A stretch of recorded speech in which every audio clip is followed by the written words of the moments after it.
বন্ধুরা, আজকে নিয়ে এসেছি ছোলার শাক। এই যেখানে ছোলার শাক অনেকটা নিয়ে এসেছি। ছোলার শাক আজকে কিভাবে রান্না করতে হয় সেটাই দেখাবো। তার সাথে মেশানো আছে বথুয়া শাক। আর এখানে দেবো আমি সাথে একটা বেগুন, এই যে সাদা বেগুন নিয়ে এসেছি কাঁটাওয়ালা, আর দুটো আলু আর একটা টমেটো। এইগুলো শাকগুলো এখন বেছে নিই, ভালো করে ধুয়ে পরিষ্কার করে তারপরে নিয়ে আসছি। বন্ধুরা, এখানে এই যে মুসুর ডালের বড়ি নিয়েছি, এগুলো ছোলার শাকের সাথে দেবো, একটু ভেজে নিচ্ছি।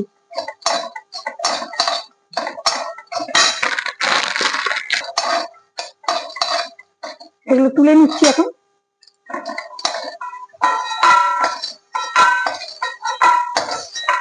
এখন কড়াই তেল দিয়ে দেবো। ফোড়নে দেবো একটা শুকনো লঙ্কা,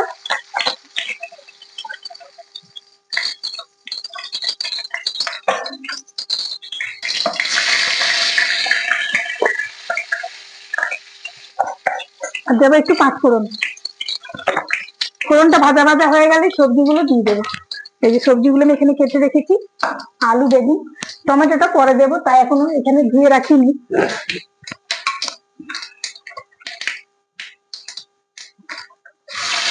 সবজিগুলো এখন দিয়ে দিচ্ছি।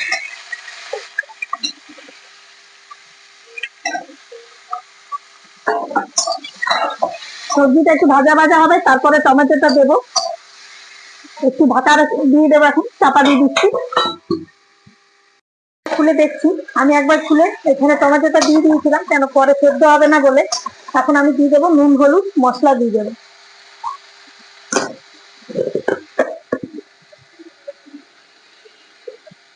হলুদ দিয়ে দিলাম,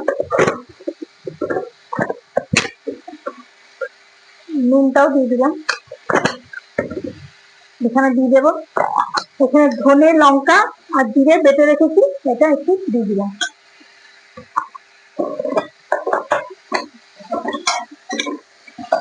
সঙ্গে আমি বড়িটা পরে দেবো, এখন দিচ্ছি না। মশলাটা একটু ভেজে নিই, কষানো হয়ে গেলে তারপর শাকটাও দিয়ে দেবো।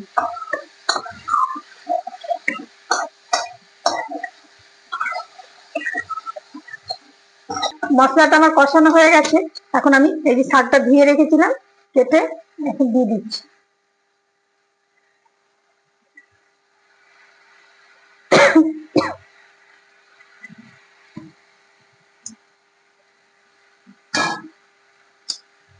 এখন দিয়ে দিলাম শাকটা, একটু পরে দেবো বড়িটা, কারণ বড়িটা যেহেতু নরম তো গলে যাবে, তাই জন্য শাকটা একটু সেদ্ধ হোক, তারপরে একটু পরে দিয়ে দেবো।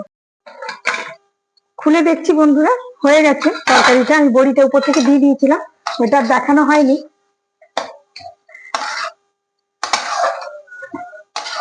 তরকারিটা আমার হয়ে গেছে। একবার হলো ছোলার শাক করে দেখবেন, এখন শীতকালে পাওয়া যায়, খেয়ে দেখবেন খুব ভালো লাগে খেতে। ঠিক আছে বন্ধুরা, আজকের মতো টাটা।